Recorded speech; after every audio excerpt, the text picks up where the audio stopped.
We are controlling transmission. If we wish to make it louder, we will bring up the volume. If we wish to make it softer, we will tune it to a whisper.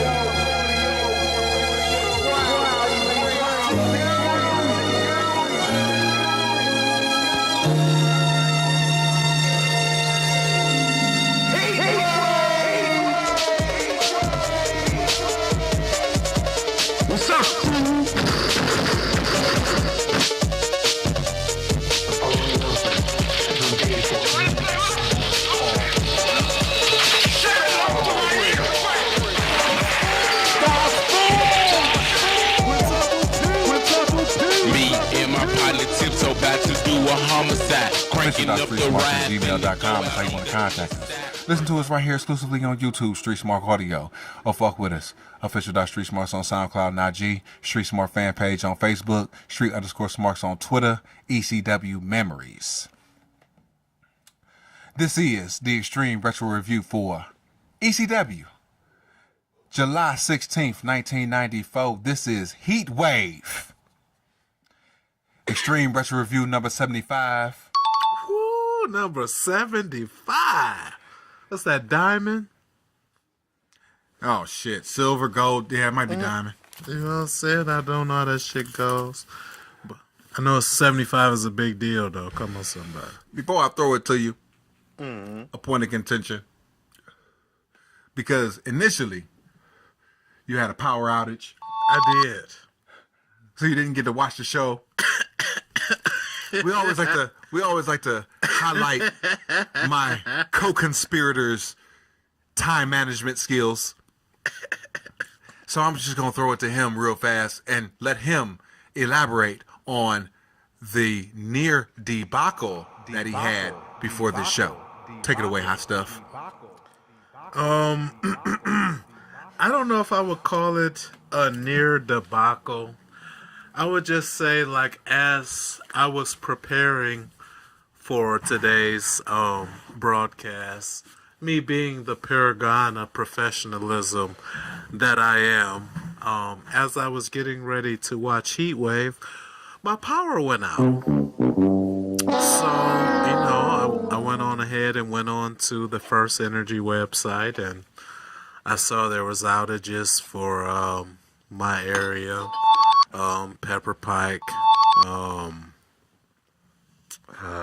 some other places that I can't remember because I'm feeling very nice, but at least 5 other places. Cleveland was on the map, and so I wasn't sure because there was Warrensville and Cleveland, so I didn't, for where I live at, I don't know which part I don't know if they consider us Warrensville or Cleveland, because sometimes my mail says Beechwood, sometimes it says Warrensville, sometimes it says Cleveland.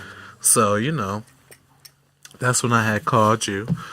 But I was a little delayed in watching the episode today. Well, I surmise that the whole reason why we're even talking about this is because a power outage caused me to possibly delay watching the show on the day of recording, and you probably feel like, why do you wait till the day of recording to review the show? I like to highlight that my compatriot did not watch Extreme Retro Review for 12/28/93, and he also missed out on the Extreme Retro Review for March 8th and March 15th. Now, those episodes have asterisks by them because I think Fuj lured me into coming over to his house to not watch the shows just so I could be roasted on an open fire for his amusement and for your benefit. Well, I want to illustrate a point because, see, there was a couple of Extreme Retro Reviews where, saying you can't recount. And I'm like, well, you watched the show, so you should have at least a passerby's knowledge of what you watched. No. Right. No. Shit's going by like a blur. Yeah. So, But that's not just that, it's with a lot of shit. I feel that. And I feel that. But for the sakes of being a podcast journalist, I feel that you and I have been quite chummy for the last several months. Yeah, we had, it's been a great time, because we are the best ECW podcast in the known and unknown multiverse, of course. And this near debacle,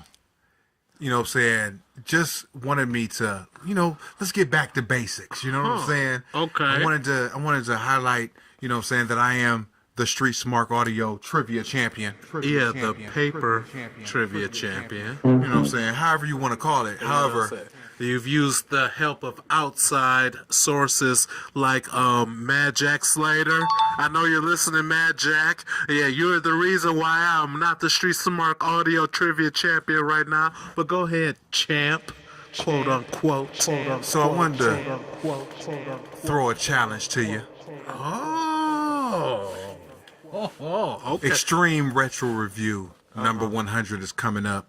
We grooving towards the 100th consecutive episode that the Broad Street Cyber Bullies Right. are recounting. That's us, me and you. So, as the Iron Man of the team, as the Shawn Michaels of the team. Oh, so when do you lose your smile? Okay, so I can put it on my calendar. It might be Extreme Retro Review 100 because I challenge you, Hot Stuff, to a trivia challenge. You chat. So, wait a minute. Wait. So after all this time of ducking me and conspiring against me and colluding against me with the likes of Mad Jack Slater, you are going to give me a heads up open challenge. You have 25 shows I have 25 shows to come up with 10 questions Okay. on Extreme Retro Review Trivia. On our own show, I have to come up with 10 questions to challenge you with. Stump the champ and you can get your title back. Wait, so how many questions do you have to get wrong for you to be considered stumped? Oh no, we're gonna go 10 for 10. I'm gonna get 10, you gonna get 10. Oh, so you're gonna have 10 for me too? Absolutely. Okay. So Do your fucking homework. For straight heads up challenge for the title. Extreme Retro Review number 100. It will be Hollywood versus the Fuj number 4. Extreme Retro Review Trivia. Episode 100. I accept. Bring it on! Bring it on! Bring it on! Oh yeah. As far as this show is concerned, what were your thoughts and views? Man, with the Go Home show and this show itself, despite the fact that somehow, some way, which it boggles my mind still, but I won't let this detract from the overall experience. The hard part being a swallow, being that Dory Funk and Terry Funk were in the main event. I give this show a good solid, on a scale of 1 to 10, I give it a good solid 7.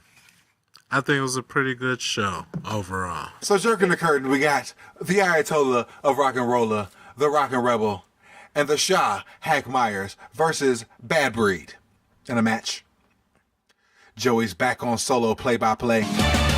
The Ayatollah is looking jacked tonight, and the crowd is completely feeling everything the Rockin' Rebel does. Joey tries to kayfabe the cheers away. The crowd boos the Bad Breed. Shah's getting a little over. Axel and Shah trade shots and eye pokes. Axel tries to get some sloppy chain wrestling over. Ian comes in to fuck it up. Rockin' Rebel comes in to an extended pop. Rebel does a move and he poses. This match is completely nothing. It's a little serious, a little gaga. sloppy throughout. Ian's shimmy was gross. Axel's dusty impersonation was even grosser. Fake tag spot. The referee, who was Pee-wee, is a doofus. So the Shah slows the pace. A lot of back and forth. Inverted atomic drop / bulldog off the top rope for the win. I gave it 1.5 stars for the opener. HW, your thoughts? I really like that finisher from the Rottens. The inverted atomic drop into the bulldog and shit. For as far as a tag team, especially since it led to the win and shit. So I don't know, for some reason I really got a kick out of that. Other than that, I thought the match was way too goddamn long. It's fucking fat ass Iron Rotten and fat ass Axel Rotten. The only highlight of the match is Rockin' Rebel, and he's teaming with fat ass Hack Myers and shit. So, and then they wrestled for 10 plus minutes and shit. So it was like, oh my gosh, when is this match over and shit? And I looked at the runtime on my thumb drive that you gave to me. It was 2 hours and 2 minutes. And so I'm looking at this, I'm like, they're giving these fat fucks, not counting Rockin' Rebel, 10 plus minutes and shit. Oh my gosh, the roster of ECW, it really ain't that long. The last big show, they had 2 jobbers facing each other on the show. Oh my God. So, I like the finisher. The match was too long. Rockin' Rebel was the only gem. Outside of that, I would definitely, you could do without watching this match unless, you want to see the Ayatollah, the original Ayatollah of rock and roll full effect. Then yeah, go ahead and check it out. So the Shah and the Rebel tease breaking up, but they hug. Rebel then does the double cross.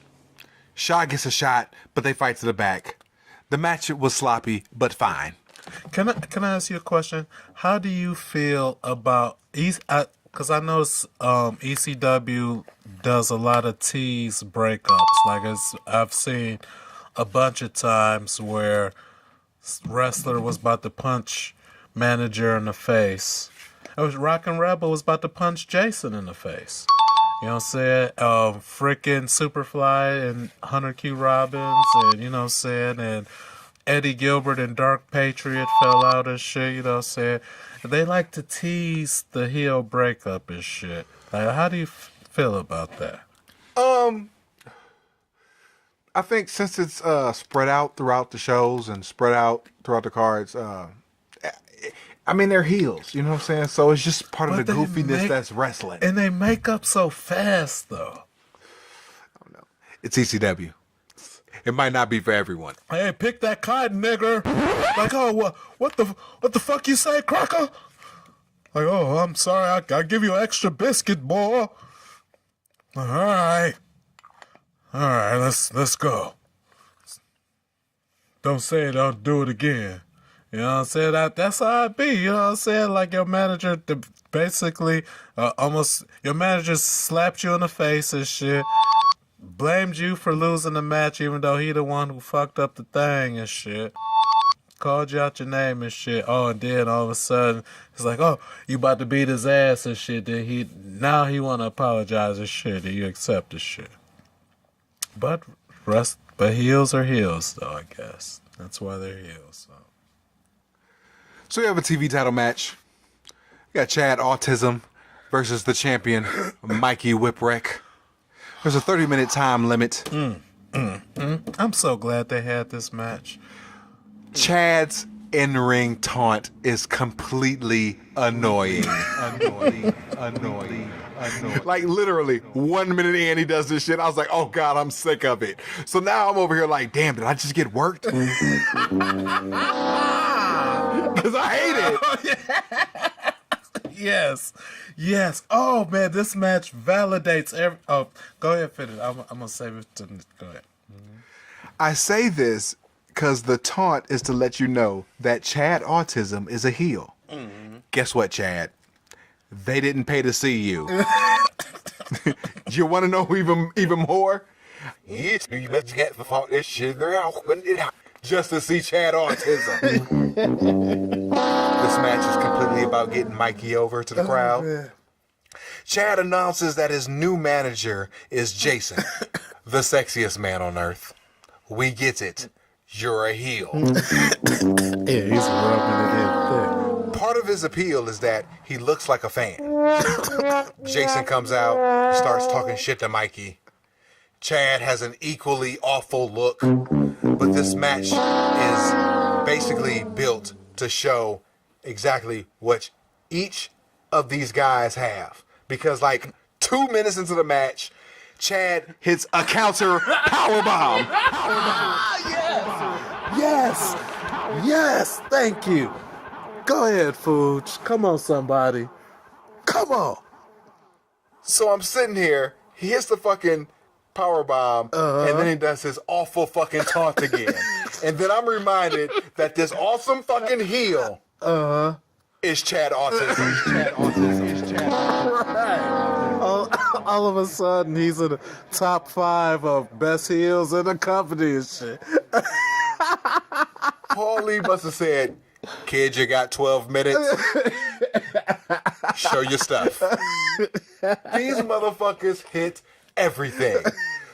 This motherfucker hit a... He was bumping like a fucking ping pong ball. He was through the ropes early. He did the overspin on a back body drop. He also hit some shit. He hit a sloppy brain buster. He hit a power bomb for 2. Mikey was in peril for most of the match. He hit some hope spots. Jason with a kick, a chair shot. The timekeeper's sale job was awesome during this whole outside stuff. Geek Ortiz did nothing the entire time. He just looked on and just smiled. So what a goof. So what a goof. So what a goof. Mikey with a comeback, he gets cut off. He gets thrown out. Jason with a front suplex onto the timetable. Autism with a slingshot suplex and a leg drop for the dub. I gave it 2 stars. HW, your thoughts before I go to the post-match. My thoughts were, I was annoyed because I'm annoyed by this Mikey Whipwreck title run and stuff. But at the same time, I was entertained by Chad Austin and shit. And also at the same time, I was annoyed and I appreciated at the same time that Chad Austin was able to get his shit in, but Chad Austin has never been a favorite in a match any other time at ECW, but now against Mikey Whipwreck, he pulling his shoulders up off the mat and shit 1,000 times. Chad Austin, are you kidding me? Are you kidding me? And I'm supposed to enjoy that? So yes, no, that like any fucking good thing I could have pulled out of that match was ruined tenfold by Chad Austin pulling Mikey Whipwreck's shoulders off the mat for the TV championship. Oh, but wait! He wins the goddamn title. He wins. All right. You about to get into that? So he's the champion. Moving on. So we have a new champ.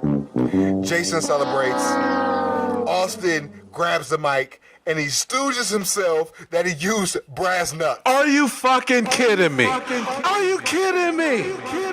Where? Where did he pull out any brass knucks? At no point.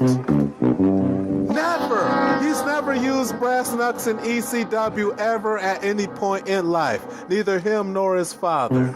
If his father was an ECW wrestler, which probably not, but if he was, he didn't use brass knucks. Oh my God. Belt goes back to Mikey. Austin extends his hand. Then he knees Mikey, shoves the ref out. I completely lost my shit at this point. Jason comes flying in with a knee. They beat him up. Pile driver on the belt.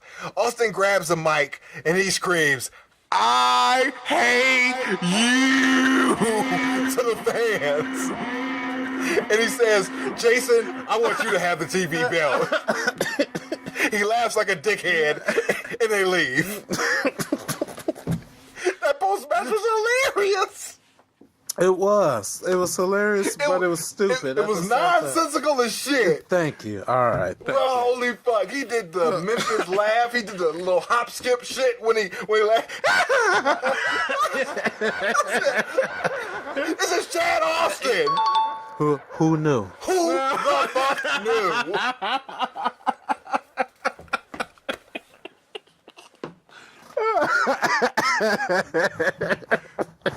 Oh man, yeah, I didn't see it coming.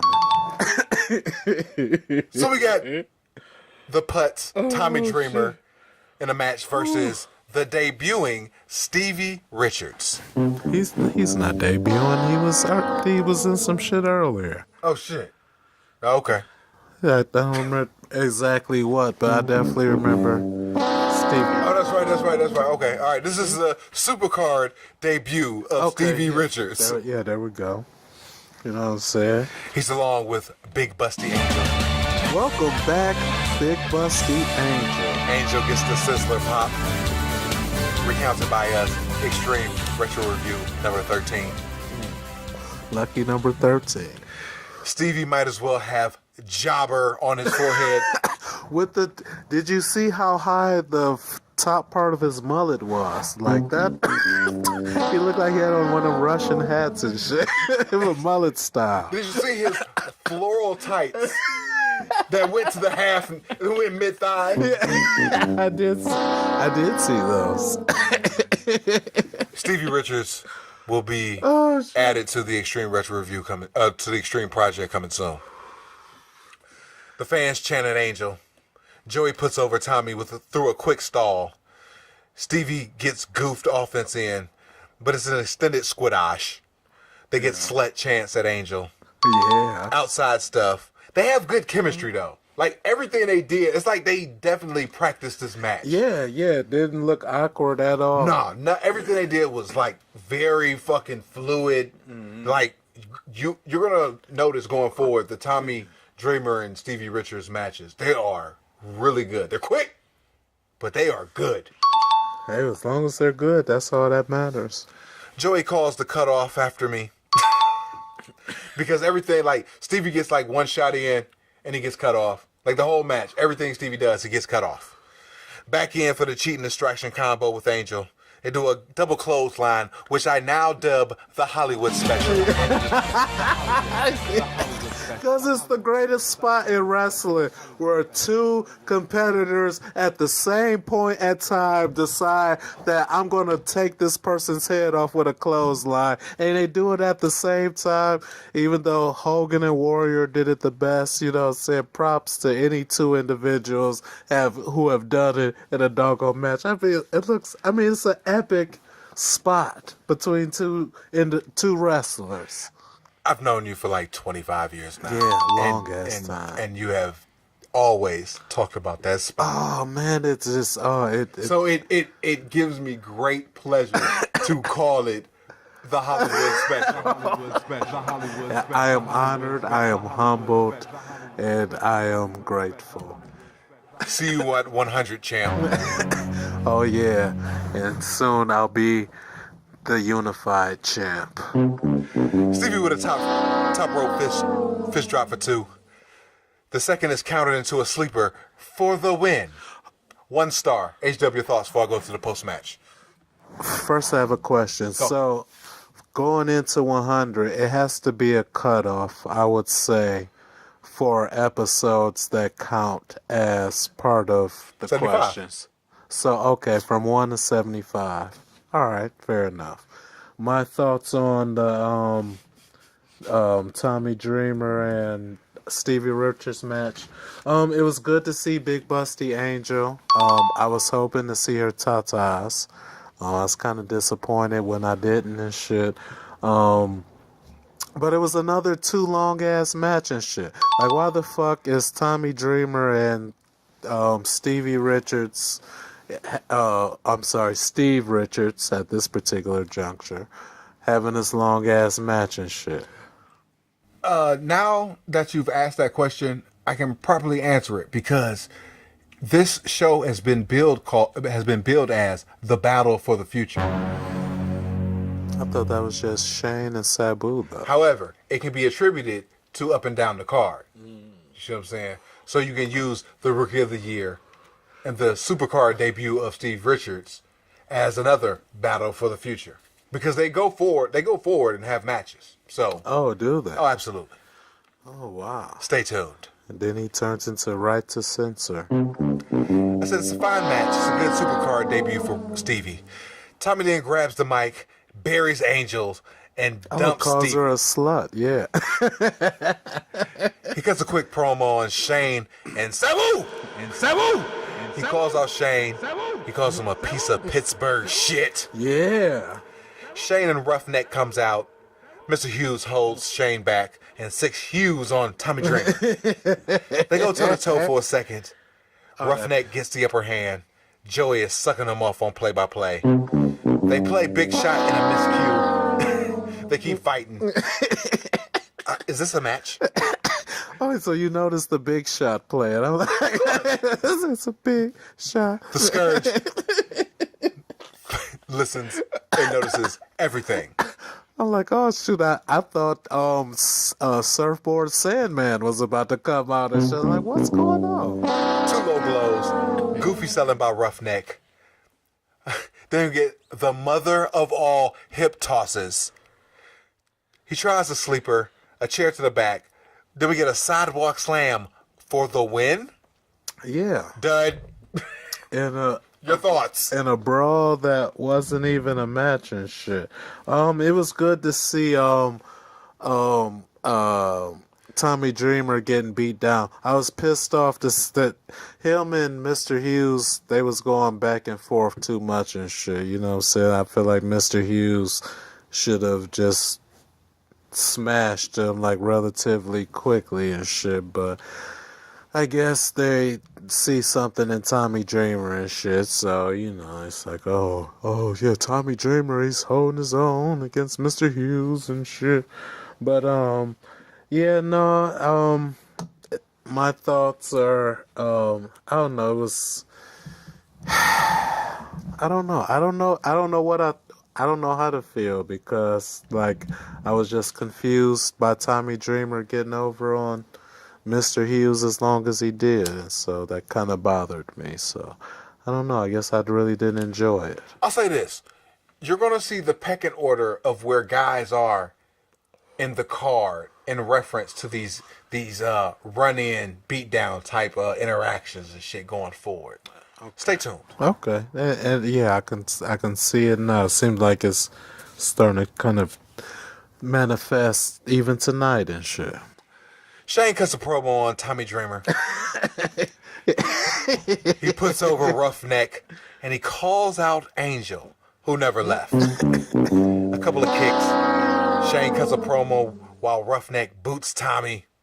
Shane then talks to Angel into getting ran through by Shane and Roughneck. He cuts another promo on the Big Two's champs. Moving on. Your thoughts? My thoughts are, it was hilarious because the whole time Shane was talking and shit, Tommy Dreamer kept trying to come back a little bit and shit, and either Shane or Mr. Hughes would keep beating him back down and shit. But again, this is character development right here. You know what I'm saying? Like I've said before on earlier Extreme Retro reviews, Tommy Dreamer is a storyline babyface where he can eat losses, he can eat these ass kickings, but he never gives up.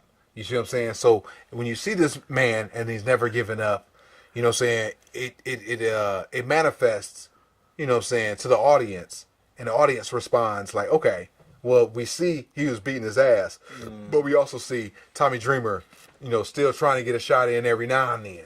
You know what I'm saying? It parlays into his character moving forward. And that's kind of cool. But at the same time, it was funny and shit. Like, you know, it's just kicking him in the head and shit. Like, lay back down, motherfucker, and shit. So I thought that part was hilarious. I was hoping Shane would somehow coerce Angel into showing her titties and shit. Especially since he called her the head cheerleader and shit. And, you know, I've interacted with a couple of cheerleaders, and they're very friendly. At least the ones that I've known. So I was hoping for that. I was disappointed when he didn't even try. But other than that, though, I like that particular part. So we have the Pit Bulls with Jason, the sexiest man on earth, versus Taz by himself. Jason leads the Pit Bulls down by a chain. Number one ain't putting it over. Number two is just terrible. Number two. Todd comes out, says something about the match being delayed. The mystery partner, picture, something. But Pit Bulls, they jump Taz, and Todd powders. This show has completely fallen apart at this point. Jason and the ref are talking over shit while Taz gets beat to obliterate. The hard cam pans over to the aisle. Roughneck and Chad Autism pushes somebody out. Austin keeps walking to the ring while Hughes looks to the back and signals somebody to come down the aisle. 911 chants get piped in. The Shah gets decked. Rebel is helping with the beat down. Taz still gets destroyed. 911 comes out. Hughes gets 2 shots in. 911 gets 1 shot in. Hughes is reeling from the 1 shot that 911 gives him. He goozles Austin and the Rockin' Rebel. Hughes with a chair from the back. 3-on-1 outside. And there's 2-on-1 inside. It just keeps going. Paul comes down. Jason snuffs him. That brings out Sabu for the match. He does the chic entrance. He's throwing the motherfucking chair around and shit. He's scaring all the photographers away. He slides in and he starts beating up on 2. Taz come back on 1. They do a reverse double Irish whip. They both bounce into each other. Sabu falls to his ass. He gets up.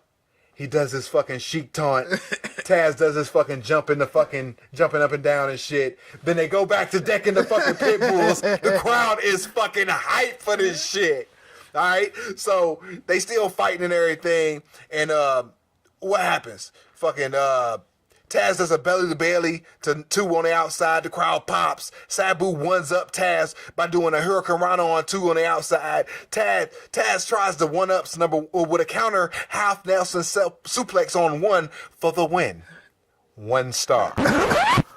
Really? Your thoughts? Well, I'm curious. Why only 1 star?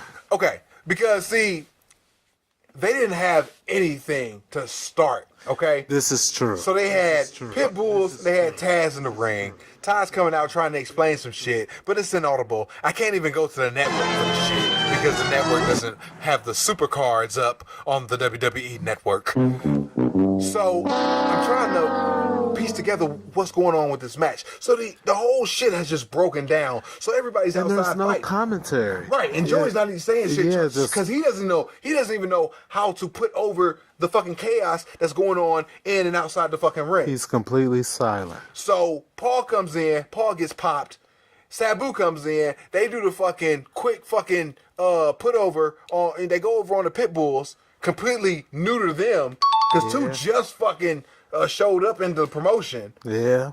So you neutered these fucking guys for no fucking reason. That's why I gave it 1 star. It was awesome.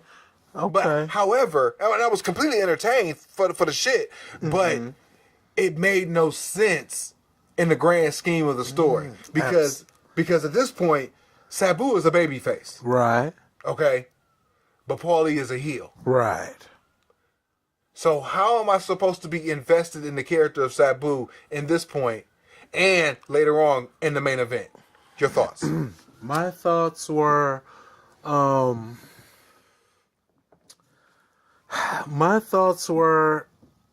match was meaningless before Sabu showed up. Because basically, my whole thing was, I'm wondering what Mr. Hughes got going on in the aisle and shit. And what Jason's squad going, because Rockin' Rebel, Chad Austin out there and shit. And so then Sabu showed up and shit, and that shit was cool. So I don't know. So it, like, overall, I think that match might have been overbooked. You know what I'm saying? But was it entertaining? Hell yeah. But yeah, I guess, like, and then why is Sabu helping out Taz? Yeah, what's the reason? That's not explained because Joey's not saying anything at this Yeah, point. we have like he just runs in, he's just there, and so I mean, Sabu came out to help Paul Lee, if anything. You know what I'm saying? Because Jason hits fucking Paul Lee. Sabu, that brings Sabu out. Sabu starts fighting the pit bulls. So you can say that can be the explanation. And Yeah. Taz just happened to be there. You know what I'm saying? So why is Paulie out there? Because 911 came out. Because 911 came out for you. And 911 is a badass. So he don't need no motherfucking reason to come out. He just see Mr. Hughes. He out there. And then Paulie sees his boy like, all right, oh, but then 911, wait a minute. Okay, all right. So yeah, that kind of brings it home for me and shit. All right, appreciate that, player. All right, so moving on. We have dueling canes. Ugh. Sandman with woman in his corner versus the goof, Tommy Cairo, with the tranny in his corner. Yeah. You may know her as Miss Peaches. Off top, I'm going to say, Sandman, Cairo, see you in the Sullys. Feud of the Year nominee. Oh man, and strictly by Sandman, because who else can carry Tommy Cairo through an engaging feud for as long as they've been feuding? I said, it's been good. The matches have delivered. Sandman got over turning heel. Woman looking mighty fine in her red dress. R.I.P. I said, there's still no beer and there's still no Metallica theme. Yeah, not yet. So it's only a matter of time. He has the entrance down. The song and the beer is missing. He turned heel and immediately the fans turned him back babyface. He's not getting booed in this match. Everything he does, he gets cheered for, and he is the de facto heel in this feud. There is no way you boo Sandman. So at this point, I say it's the continual burial of Tommy Cairo. Because back in Extreme Retro Review number 13, when Tommy Cairo jobbed to Jimmy Snuka via a trip. I said, this is the beginning of the burial of Tommy Cairo. And although Tommy Cairo has had wins in this feud, he won at 416 in a match that we have no show and we have no care for. Mm-hmm. All the TV shits, everything that's been TV, has shown Sandman getting the comeuppance, has been getting the upper hand the entire time. So this whole feud has been a vehicle to getting Sandman the fuck over. He's doing a great job. They saunter around the ring for photos. The whole song plays. Nancy over there looking good as fuck, working the camera. I said Sandman had the look in Heatwave 1994. So, Extreme Retro Review 100, that might be a question. Cairo's out there for photos. Sandman immediately starts whacking him. He knows how to pose after every shot. Peach is still getting booed, LOL. Hack gets cheered. Woman gets cheered. Cairo's kind of mixed. Hack stalks Peaches. Cairo after Hack, who's trying to get in the ring. There's a long feeling out process. The bell gets called. The ref starts to count on Hack. Cairo with some early shots. Hack's offense gets cut off. It's all Cairo to begin. Inside, outside, slow pace. Hack gigged on his face and he gigged his fucking arm. The blade was on his finger. So going forward, I'm going to be pointing out Sandman gig spots. Okay, nice. Cairo misses a spin kick off the top rope and he gigs. They trade shots and they do a double down. Peaches and Woman come in the ring. Peaches stalks Woman with a cane. There's a ref bump by Peaches. Hack grabs Peaches and he posts her. Cairo gets a shot by Hack. He was late stalking Nancy like a goof. 5 fucking shots to the face on Cairo for the fucking win. 1 star. It was so fucking disgusting. Those cane shots were so fucking hard. They did not look like they were working those cane shots at all. No. Your thoughts? My thoughts, this match looked like it was stiff as hell. It looked like it was stiff as hell. But I'm going to give this match an S for snooze fest. It looked brutal, but at the same time, like, this got old super fast, and I find myself super bored. So, yeah, but shout out to Sam, man. But, yeah. So, effectively, this is the blow-off because Cairo gets 2 more shots. Sandman smokes a squally. Woman and Hack pose in the ring with the canes and the XX sign. Hack cuts a promo. He says, Hey Cairo, who won this war? I guess you have paid your bill. He gives them 1 more shot and they bounce. The neckbeard, Mike Johnson, was in the crowd. Oh shoot, what's up, Beezy? He was in the place to Beezy. Heat Weezy.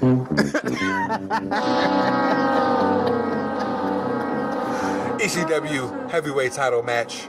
Shane versus Sabu in the battle for the future. Sabu comes crashing through the wall immediately. Paul has a Zubaz hat on with the ECW logo. LOL. He slides in the ring. 911 and Paul are restraining Sabu. Geek Ortiz intros Paul. Paul intros Sabu. Sabu misses a bunch of single legs. Shane with some wrestling moves. I said, I like Funk versus Shane Douglas. I like Funk versus Sabu. Okay. Sabu versus Shane do not do it for me. Okay. Your thoughts initially? My initial thoughts were, why isn't this the last match? I see last minute they tried to book this as a double main event and shit. I thought this should have been the last match. I thought it was to me, this is going to be a match of the year candidate. I wholeheartedly disagree because I don't have any fucking reason to care at this point because Shane is clearly a heel. Mm-hmm. Sabu is a tweener at this point because early he did some babyface shit, but the association with Paulie Dangerously, who's clearly a heel himself, makes it super confusing. That's why they don't do a storyline for Shane and Sabu. They do the big match, the epic, who's the future of wrestling type of build, more so than, you beat my wife, or, you spilled a cup of coffee on me. You know what I'm saying? They don't do storylines with these guys because storylines don't work for these type of characters. Sabu does not talk. Paulie has to do all the talking for him. So he has to build Sabu as this maniacal character who is only out to be the greatest wrestler or the most craziest wrestler alive. Whereas Shane Douglas is trying to be the greatest wrestler alive, period, of all time. So you have this match where it's heel tweener, and inside the ring, Shane's doing all this stuff. But when it goes outside the ring, Sabu is doing all this stuff and he's in control. The only point of this match is where who's going to fuck up first. Shane doesn't fuck up in the ring. Sabu will crash and burn outside the ring. So Sabu misses an outside moonsault to the outside on a table. Yeah. The match stops. Shane wants the ref, Pee-wee, to count Sabu out. Mm-hmm. And he takes a count out win. Negative infinity. Your thoughts? Well, again, I definitely strongly disagree with that negative infinity. And I get where you're coming from storyline wise, and anyone who's been listening long enough knows I'm a newbie to all this ECW shit, but where I draw back from to why I care about this match is I draw back from the triple threat match with Shane, Sabu, and that piece of shit Terry Skunk and shit. So, or Terry Punk, you know what I'm saying, or Terry F. Oh. You also called him Terry Spunk. Yeah. Yeah, there we go. That's my favorite. That Terry motherfucking Spunk. So, I draw back to that. So they go 1-on-1, and you know, Paulie is a good hype man and shit. So I figure, I don't know. I think trying to keep them both looking strong and shit, keep the belt on Shane and shit, and without basically Sabu beat himself and shit. So like all of the, you know, and the match itself was pretty awesome in my opinion. So yeah, I think it was awesome overall, and from a storytelling perspective, a match deliverance perspective, and from a character building perspective. So it's a match of the year candidate for me in the Sully Awards. See you in December. You know it. Post-match, Paul phones Roughneck, who pops immediately right back up. Hughes boots on Paul. 911 runs in, and he chokes Shane. He pushes Hughes. Hughes turns around, and he finally takes off his glasses. He pulls down his suspenders, and he still gets chokeslammed. Angel comes in with a chair shot on 911. She gets chokeslammed. Hughes tries to get back in, but Shane holds him back. 911 and Paul gets cheered. I ask you, HotStuff, is Paulie a babyface? Yep. I did not get the memo. Yeah, he is, because both his main two guys are baby faces. I said the post-match redeemed an awful match, but upon retrospection by my co-conspirator, I understand where you're coming from. So I'm going to bump it up to a dud. So we come to the main event, the barbed wire match. How is this the main event? It's a tag team match with two old ass niggas. Old and older is what their team should be called. You know what I'm saying? Versus Public Enema. You got enemas versus two old motherfuckers and shit, who probably take enemas. Alright, so they go together, but why is it the main event though? Because the match at Hostile City Showdown, recounted by us, Extreme Retro Review, number 71, was inconclusive. So they had to settle it in the feud ender barbed wire match. And nobody died. The Funks are out. They're layered. You know what I'm saying? They have multiple layers on their body. Dressed appropriately, I said. Yeah. Hashtag realism. The Public Enemy are out the same way. They jaw jack and powder to the eagle's nest. Because the spot where Rocco got hung over at Hostile City Showdown at the end of that match. So they wanted to start it where they ended it at the last show. Terry cuts a promo on the Enema, and they come down. It's a brawl. There's early teases into the barbed wire. There's a lot of body slams early on. Rocco slides out to dodge the barbed wire, so it becomes an outside brawl. Terry in first, Rocco in next. Joey with the dramatic sail throughout the match. Terry with a wooden chair to Grunge, who gigged early. Comeback Johnny on Terry with the barbed wire. All four are inside. The PE get cut off by Dory, who has his boot off. Terry gets hung in the wire. Ooh, yeah, it's gruesome. Johnny gets hung in the wire. Dory with the butterfly suplex. Terry with some pile drivers. Terry wants some chairs. There's 3 pile drivers. Too many chairs start to come in the ring.